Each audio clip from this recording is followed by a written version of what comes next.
찬송가 430장 430장 부르고 금요일 아침 기도 시작하겠습니다. 찬송가 430장입니다. 주와 같이 길 가는 것 430장입니다.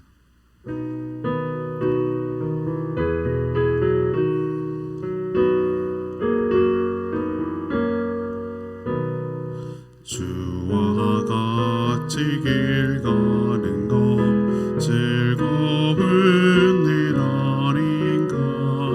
우리 주님 걸어가신 발자취를 밟겠네.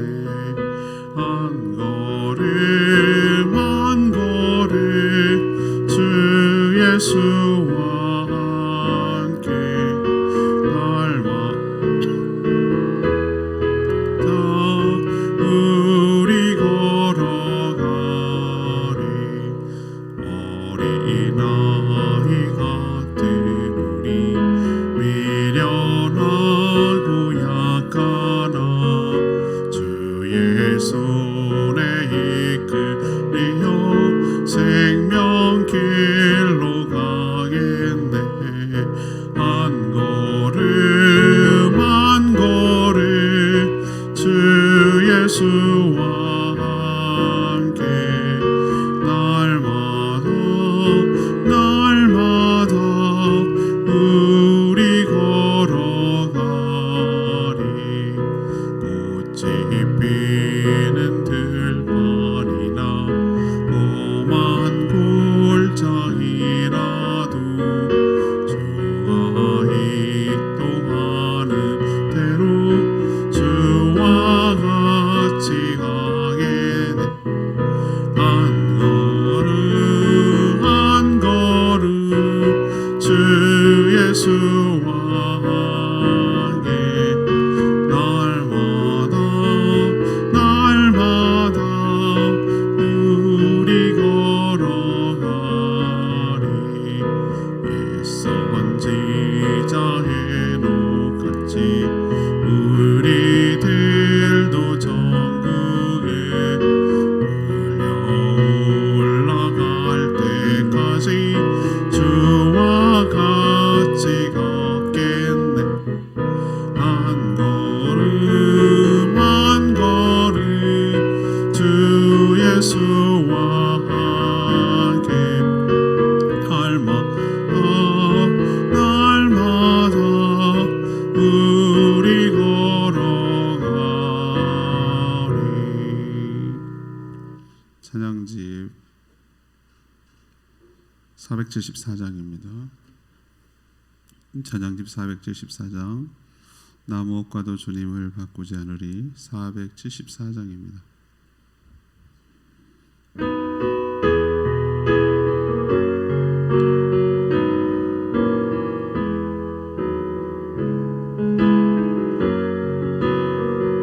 나 무엇과도 주님을 바꾸지 않으리. 나 무엇과도 주님을 바꾸지 않으리. 다른 어떤 은혜 구하지 않으리. 오직 주님만이 내 삶의 도움이시니 주의 얼굴 보기 원합니다. 주님 사랑해요.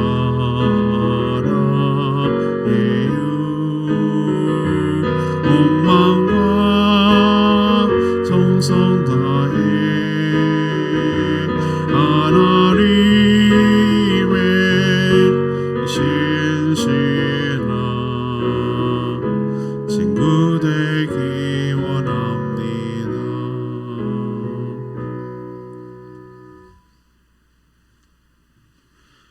하나님 말씀 역대하 24장 15절에서 27절까지 말씀 기도하겠습니다.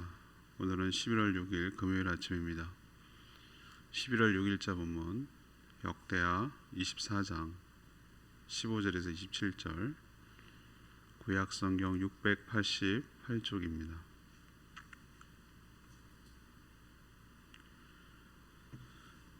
기도하겠습니다. 여호와야다가 나이가 많고 늙어서 죽으니 죽을 때에 130세라. 우리가 다윗성 여러 왕의 묘실 중에서 자였다. 이는 그가 이스라엘과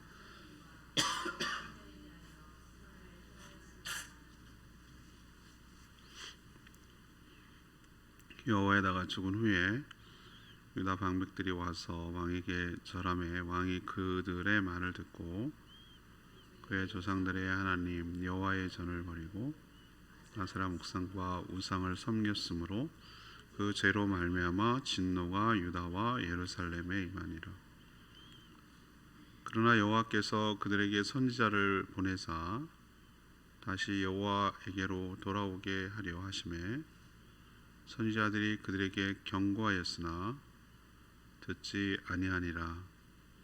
이에 하나님의 영이 제사장 여호야다의 아들 스가랴를 감동시키심에 그가 백성 앞에 비서서 그들에게 이르되 하나님이 같이 말씀하시기를 너희가 어찌하여 여호와의 명령을 거역하여 스스로 형통하지 못하게 하느냐 하셨나니 너희가 여호와를 버렸으므로 여호와께서 너희를 버리셨느니라 하나.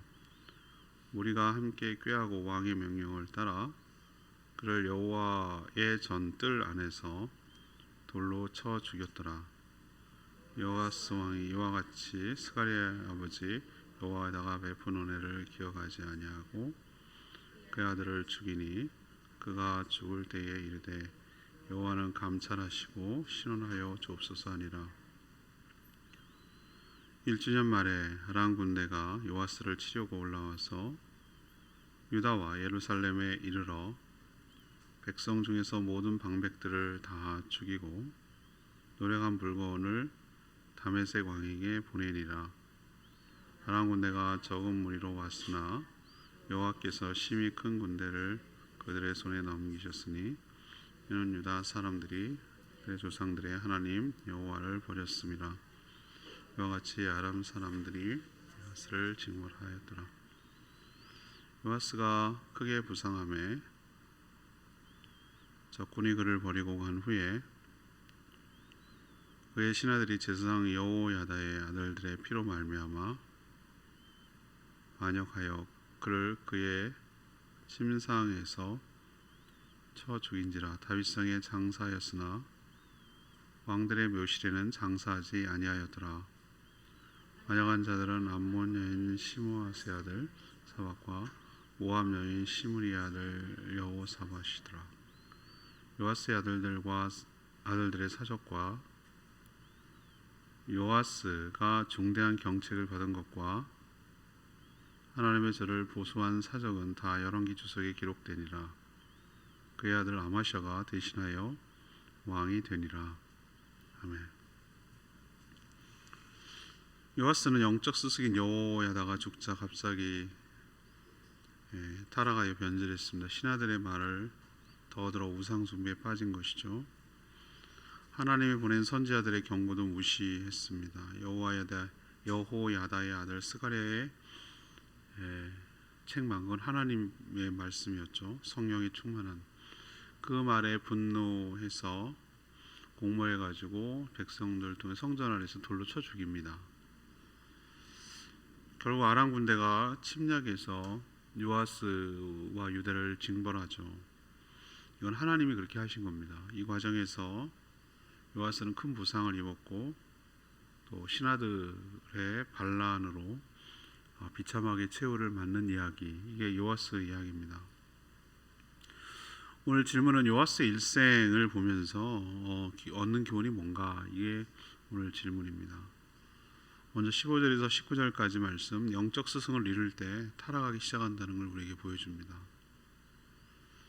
요아스가 왕이 되기까지 목숨을 건져줬고 또 신앙혁명을 통해서 나라를 바로 세웠던 제사장 여호야다가 15절 보니까 늙어서 죽었어요. 130세까지 오래 장수했죠. 그런 왕이 아니었음에도 불구하고 백성들의 존경을 받아 오늘 보면 왕의 묘실에 장사되었어요. 이건 뭘 말하는 거죠? 백성들이 그를 얼마나 존경했는지. 그를 왕은 아니지만 제사장이거든요. 왕처럼 대우를 했다라는 것을 알 수가 있어요. 그러나 그가 죽자 제사장들 그룹에 눌려서 지내던 방백들, 그러니까 방백이라고 말하면 다음 성경 개정을 할 때는 우리가 쓰지 않는 말은 안 썼으면 좋겠어요. 더 성경이 어려워지고 고루해지고 젊은 애들이 힘들어하거든요. 요즘 우리 방백이란 말 씁니까? 난 성경을 통해서 알았어요. 바꿔야 돼요. 그냥 우리는 신하들 뭐 이렇게 하면 알아듣거든요. 탁 떨어지진 않아도 신하들 뭐 이렇게 표현하면 되는데, 아무튼 신하들의 접근하는 거예요, 요아스 왕에게. 근데 요아스는 그들의 말을 들어요. 부추겼겠죠. 임금님, 그동안 여호와의 제사장의 말만 들었지 않습니까? 이제는 왕의 정치를 하셔야죠. 뭐 이런 식으로 부추겼을 거라고. 권력을 이용해서, 왕을 이용해서 뭐 합니까? 자신의 권력을, 영향력을 확대시키고 이권을 챙기려는 세력은 어느 권력자에게는 항상 있기 마련이에요. 항상. 아마 이들도 그랬을 거예요.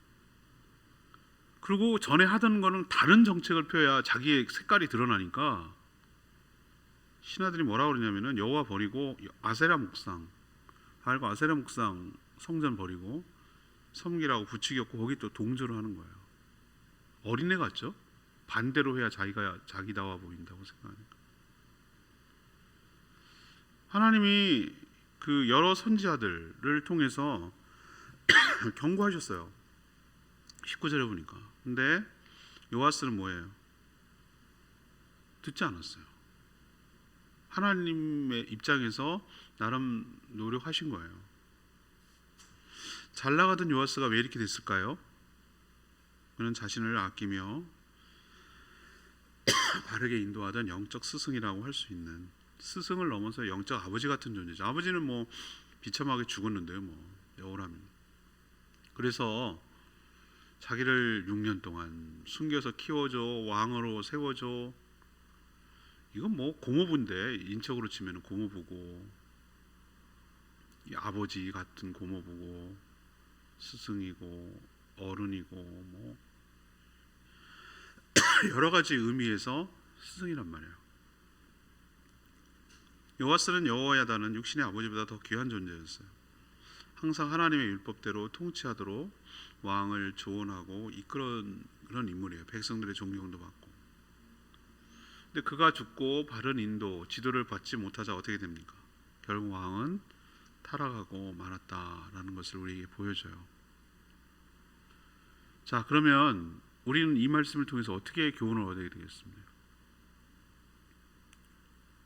우리는 불완전하고 연약하고 그 팔랑기라고 그러죠. 세상 소리에 너무 잘 들리고, 우리가 또 세상에 보고 이렇게 있는 게 세상 문화하고 보이는 거는 영적 세계가 아니라 눈에 보이는 것부터 당장 들어오니까 그게 더 옳은 것 같고, 그게 더 맞는 것 같고, 그게 먹음직도 하고 보암직도 하고 그렇단 말이에요. 그런 가치관에 살도록 우리를 끊임없이 자극하는 게 세상 속에 우리가 사는 거예요. 육신 가운데 살기 때문에. 우리가 물살을 거슬러 올라가듯이 끊임없이 우리가 바로 살려고 노력하지 않으면 우리는 그냥 물살에 자연스럽게 내버려 두면 본전 찾고 제자리 찾는 게 아니라 떠내려가는 거예요. 떠내려가는 거예요. 부단히 노력을 해야 됩니다, 여러분. 아니 뭐 연예인들, 뭐 유명 배우들, 안성희 씨가인가 누가 그러더라고. 문성근 씨인가, 배우. 자기 평생 고기 안 먹었대. 왜 그러냐면은 몸 유지하느라고. 프로들 그렇습니다, 그죠? 우리는 그 이해하잖아요, 그죠? 그걸 즐거움을 포기하는 거예요. 그만큼 자기 관리를 하는 거죠. 그런 것처럼 정말 부단히 노력하지 않으면은 안 되는 것처럼, 뭐가 관리가 안 되는 것처럼 영성도 저는 마찬가지라고 생각합니다. 왕년 얘기 할 것도 없어요. 제가 늘 신앙은 현재형이라고 말하는 거예요. 미래도 우리가 장담 못해요. 저쪽 옛날 얘기 할 것도 없어요. 전 그런 얘기도 안 해요. 이제는 내가 지금 현재 하나님과 어떤 관계를 맺고 어떻게 살아가느냐. 근데 세상을 거슬러서 부단히 노력하지 않으면 안 되는데, 그렇게 혼자 못하잖아요. 그러니까 도와주는 스승이 필요해요. 그러나 가장 좋은 스승은 우리 안에 계시는 성령님이 우리를 인도해 가시는 줄로 믿습니다. 진리의 말씀으로, 예수 그리스도의 말씀으로 우리를 살아가도록 인도하세요. 그 성령이 충만함으로 귀 기울일 필요가 있어요. 또 가까이 육신적으로는 목회자가 필요해요. 그래서 말씀을 제대로 선포하고 양육하고 말씀으로 잘 이끌어서 그 말씀을 잘 들어야 돼요. 그래야 내가 살 길이에요. 그게 나를 귀찮게 하고 나를 힘들게 하고 나를 머리가 나 왜 이렇게 불편한 얘기, 이런 게 약이에요. 약. 내 몸에 내 영혼에 좋은 약이에요. 여러분도 평생 동안 영적 스승의 귀를 기울이고 가까이 있도록 하고 잃어버리지 않도록. 멘토가 있는, 스승이 있는 사람은 참 행복한 사람이에요. 그게 없는 사람은 자기 마음대로 하고 이탈하기 쉽고 그러기가 쉽거든요. 평생 존경하며 따르며 같이 가는 스승이 있는 사람은 행복한 사람이에요. 여러분도 여호야다를 잃어버리지 않도록 하나님께 늘 간구하고 기도하는 저와 여러분 되기를 원합니다. 두 번째는 20절에서 22절, 하나님의 책망에 반발하면 기회를 잃는다는 거예요. 하나님의 심판은 갑자기 오지 않아요. 그 전에 이미 수차례 어르고 달래고 책망하는 과정이 있어요. 선지자들 보내서. 요아스가 변질되자 우상숭배로 빠지고 하나님이 여러 선지자를 보내서 돌이키기를 요청했다고 그랬어요. 하나님께서 거절했죠. 영적 스승인 여호야다, 아버지 같은, 그리고 자기를 치면은 고종사촌이잖아요. 왕으로 치면, 인척으로 치면 사촌간이에요. 사촌간. 고모가 여호사바신가, 그 고모가 자기를 숨겼잖아요. 유모랑 함께 6년 동안 키우고, 고모부 여호야다 제사장이 6년 키우다가 7년째 왕으로 세워줬잖아요. 그죠? 그 아들을 스가랴하면 사촌지간 아니에요? 고종사촌지간. 물론 왕이긴 하지만 사촌지간. 거기에 성령이 임했어요. 그리고 스가랴가 여호와의 명령을 거역했기 때문에 스스로 형통하지 못하게 만들었다라고 왕과 이스라엘, 그러니까 유다 백성들을 책망하는 거예요. 그럴 소리 들을 만도 해요. 그리고 경고하죠. 백성이 여호와를 버렸으니 하나님도 그들을 버리셨다라고 강하게 책망을 해요. 이 말을 듣기 거북했던 요아스 왕은 무리와 공모해서 성전 뜰 안에서 스가랴를 돌로 쳐 죽입니다. 예수님도 이 언급해요. 예루살렘아 예루살렘, 내가 너를 암탉처럼 품으려고 했는데 선지자들은 엄청 죽였는데 그 스가랴 언급한 게 이 사람이에요. 이 사람. 스가랴도 죽였다, 이런 얘기를 하는 거예요. 스가랴는 죽으면서 꼭 스데반, 신약성의 스데반 집사님 같은 모습을 보여요. 그죠? 자신의 억울함을 하나님 감찰하여 주시고 신원이라는 게 뭐죠? 갚아달라는데 이것도 바꿔야 돼. 이것도 우리 잘 쓰는 말. 신원이 무슨 시온한 에베네스니 그거 해가지고 이 상편 줄 알아. 신원이 뭐냐면 억울함을 갚아주십시오, 억울함을 풀어주십시오라고 호소하는 거예요. 하나님의 책망은 아직도 기회가 있다는 거잖아요. 그죠? 책망을 한다는 얘기는 기회가 있다는 얘기예요. 그러나 거역하고 반발할 때 용서를 받고 회복할 기회를 스스로 잃어버리는 것입니다. 이게 주일날 본문이거든요. 저는 눈에 이렇게 형광펜으로 칠하면서 이렇게 보는데, 그러니까 그때마다 읽다가 유독 그 들어오는 단어가 있어요. 이건 성령이 주시는 거거든요. 근데 제가 이 본문을 여러 차례 거쳐갔을 거 아니에요, 그죠? 읽기도 하고 뭐 설교도 했고 뭐 여러 가지 거쳤는데 안 보이다가 이번에 유독 이렇게 마음에 확 다가오는 단어나 문장이나 뭐 이런 게 있는데, 이번에는 뭐가 들었냐면 스스로란 말이에요. 스스로. 20절. 어찌하여 여호와의 명령을 거역하고 스스로 형통하지 못하게 하느냐. 스스로란 말이 굉장히 크게 다가와요. 이 얘기는 뭡니까? 하나님이 내 인생 방해하고 내 인생을 꼬이게 하고 내 인생을 어렵게 한다고요? 아니에요. 아니라는 거예요. 니네가 스스로 형통하지 못할 짓을 하고 있다는 거잖아요. 그러면서 뭐 일이 꼬이느니 뭐 안 되느니 어쩌느니 저쩌느니 막 이렇게 하는 것은 이건 말도 안 되는 얘기. 너희들이 스스로 하나님을 버려서 하나님이 버리게 만든 거 아니냐. 누구 탓을 하고 누구를 원망하느냐는 얘기예요.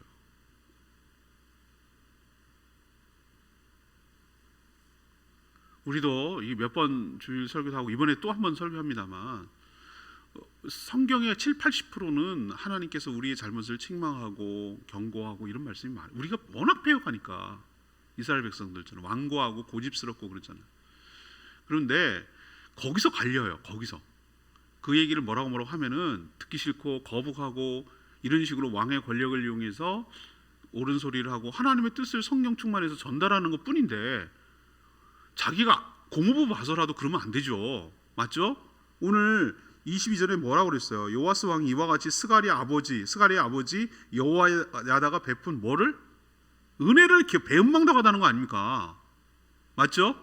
그러면 안 되지. 네가 아무리 듣기 싫어도 네가 왕이 될 수 있었고 네가 살 수 있었고 한 모든 것들이 다 그 스가랴 아버지 여호야다 때문이고 나라가 이 정도 된 것도 다 그 은혜인데 네가 어떻게 그럴 수 있냐, 이 얘기를 지금 성경에 기록하고 있는 거 아니에요. 맞죠? 이런 식으로 하나님의 책망을 할 때 은혜를 배은망덕하고 은혜를 망각하고 반발하고 그러면은 기회 없어요. 스스로 형통치 못하는 거예요. 이 말씀을 우리 늘 마음에 명심하기를 원합니다. 세 번째는 23절에서 27절까지인데요. 하나님을 버릴 때 자신도 버림받는다는 거예요. 하나님 주신 모든 기회를 스스로 버린 요아스는 결국 하나님의 심판을 받아 죽어요. 1주년 말 그해 말이에요. 그해 말 멀리 가지도 않았어요. 하나님 심판이 스가랴 죽인 그 해 말이라는 얘기예요. 아람 군대가 침략합니다. 근데 군사력으로 보면 유다 군대가 훨씬 많아요. 아람 군대가 소수였어요. 오늘 성경 기록은 객관적으로 질 수가 없어요.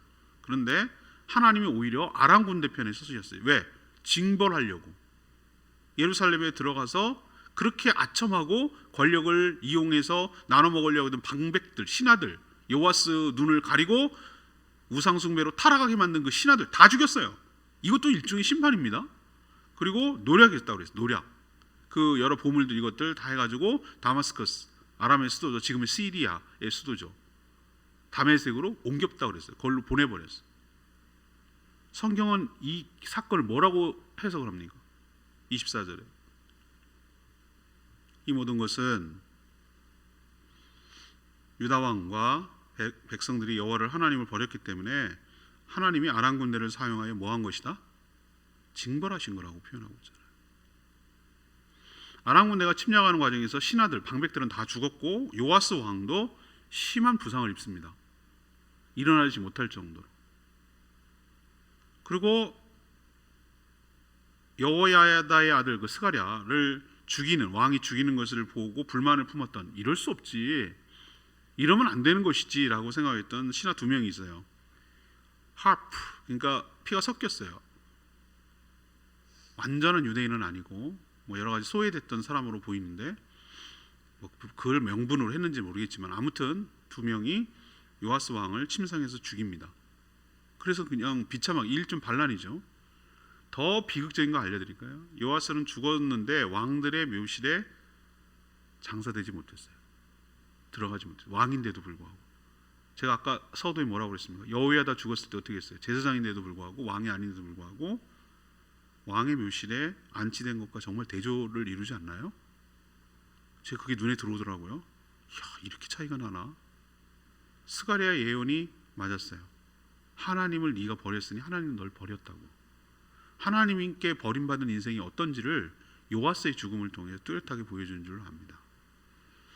오늘 20절 말씀, 너희가 어찌하여 여호와의 명령을 구하여 스스로 형통하지 못하느냐. 아까도 좀 내가 언급했습니다만 자신의 삶이 형통하지 못한 탓을 하나님께 돌리면 안 돼요. 하나님의 명령을 거역함으로 스스로 형통하지 못하도록 자초한 거죠. 언약의 신실한 하나님은 스스로 언약을 어겨 자기 백성들을 버리신 적이 단 한 번도 없어요. 항상 먼저 버린 쪽은 하나님이 아니라 인간들이었어요. 버린 증거는 우상 숭배로 나타나요. 요아스의 삶을 보면 하나님이 버리면 인생이 어떻게 끝나는지 분명하게 보여주는 거예요. 이렇게 되는 거구나. 여러분 제일 무서운 게 뭔지 아세요? 하나님 버린 인생이에요. 도대체 희망이 없어요. 우리가 생각할 때 막 질병이 있고 가난하고 어려움이 있고 막 가중되고 욥처럼 욥 보면 저거 망한 인생이고 하나님께 버림받은 인생처럼 보이지만 그래도 하나님이 안 버리면 소망이 있어요. 그런데 아무리 잘 나가고 아무리 뭐 왕이면 뭐 할 거고 뭐 있으면 뭐 할 건데 하나님 버리면 이렇게 되는 거예요. 그러니 여러분 끝까지 하나님 붙들고 신뢰하고 의심하지 말고 의지하고 믿고 살아가는 저와 여러분 되기를 소망합니다. 주일날 이 본문은 중요한 본문이라서 다시 한번 설명할 거예요. 요아스 일생 보면서 뭘 떠오르죠? 영적 스승을 잃어버릴 때 뭐 한다고요? 타락하기 시작한다. 두 번째는 하나님의 책망 반발하면은 회복하고 용서받을 기회를 스스로 차버리는 거라고. 세 번째, 하나님을 버리게 될 때 자신도 버림을 하나님께 받을 수 있다는 거 기억하시고 장가 두렵고 떨리는 마음으로 살아가기를 원합니다. 오늘 말씀 붙들고 기도하기 전에 474장 부르고 기도하겠습니다.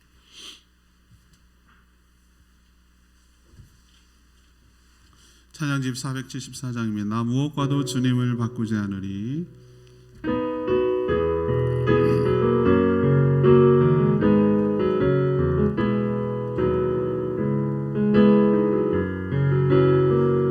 나 무엇과도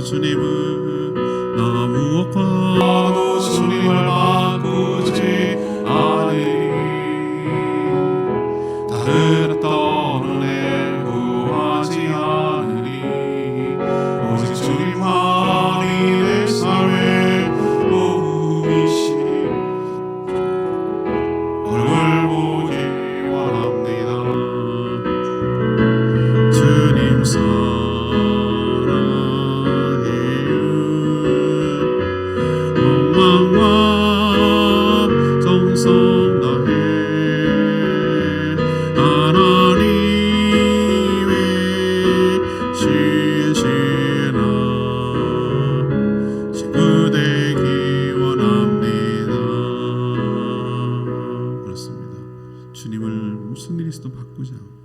주님의 얼굴을 구하는 주님만이 나의 도움 되시니 주님의 신실한 친구가 되기를 원하는 고백이 저와 여러분의 고백이 되고 이렇게 살기를 원합니다. 주여 외치며 기도하겠습니다. 주여 하나님, 나 무엇과도 주님을 바꾸지 않으리. 다른 어떤 은혜 구하지 않으리. 오직 주님만이 내 삶의 도움이시니 주의 얼굴 보기 원합니다. 주님 사랑해요.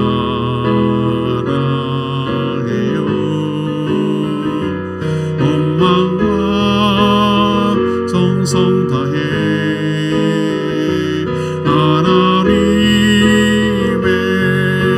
신실한 친구 되기 원합니다.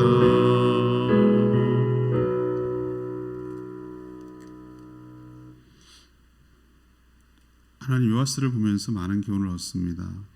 저희도 영적 스승을 잃어버릴 때 얼마나 변절되고 타락할 수 있는지 깨닫습니다. 스승을 가까이 두고 항상 지도를 받게 하여 주시옵소서. 하나님의 경고를 무시하고 거역할 때 어떤 결과가 초래되는지 깨닫습니다.